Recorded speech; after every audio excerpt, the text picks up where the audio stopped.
नमस्कार, स्वागत है आपका वीके न्यूज में। मुनव्वर राणा की हालत ऐसे हो चुकी है कि वे न घर के हैं और न घाट के। जिन मुस्लिमों की वो पैरवी कर रहे थे उन्होंने ही मुनव्वर को घुटनों पर ला दिया। हाल ही में शोएब जमई ने एक टीवी चैनल पर कहा कि वो सठिया गए हैं, पगला गए हैं। अब इसे ही तो कहते हैं, जीभ भी जली और स्वाद भी नहीं पाया, रही सही इज्जत भी मिट्टी में मिला दी। इतना बवाल होने के बाद भी मुनव्वर माफी मांगने को तैयार नहीं है। क्या करे, वामपंथियों का मोह उन्हें खींच ले जाता है। लिबरल्स का साथ देते देते शायर साहब किसी के आगे इरशाद कहने के लायक भी नहीं बचे। पूरी महफिल में जूते बरसने के बाद अब इस बदनाम शायर को एक और तमाचा पड़ा है। कोई आम तमाचा नहीं, चप्पल भिगा कर मारा गया है। दरअसल लेखिका तस्लीमा नसरीन ने मुनव्वर को आतंकवादी तक बोल दिया। तस्लीमा ने ट्विटर पर एक खबर को शेयर करते हुए लिखा, भारतीय मुनव्वर राणा को एक प्रगतिशील मुस्लिम मानते हैं, लेकिन वह एक आतंकवादी है। उसने कहा था कि अगर वो राष्ट्रपति होता तो फ्रांस के उस कार्टूनिस्ट को मार डालता।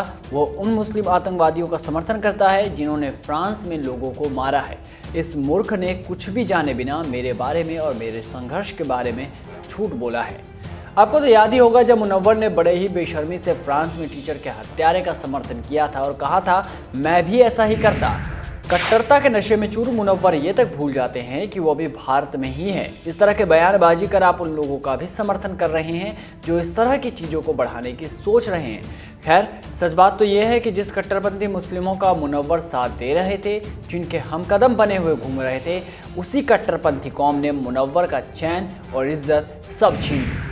हालांकि मुनव्वर पर एफआईआर भी दर्ज की गई, लेकिन वो माफ़ी मांगने के लिए भी तैयार नहीं है। उनके हिसाब से तो हत्यारे ने भी ठीक किया था और उन्होंने भी ठीक ही बोला है।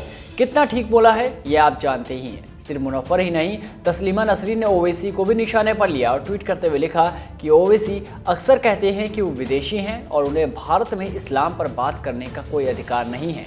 आमतौर पर मुद्दा ये नहीं है कि विदेशी हैं या नहीं, पर सवाल यह है कि क्या वो अभिव्यक्ति की आज़ादी में विश्वास करते हैं या नहीं।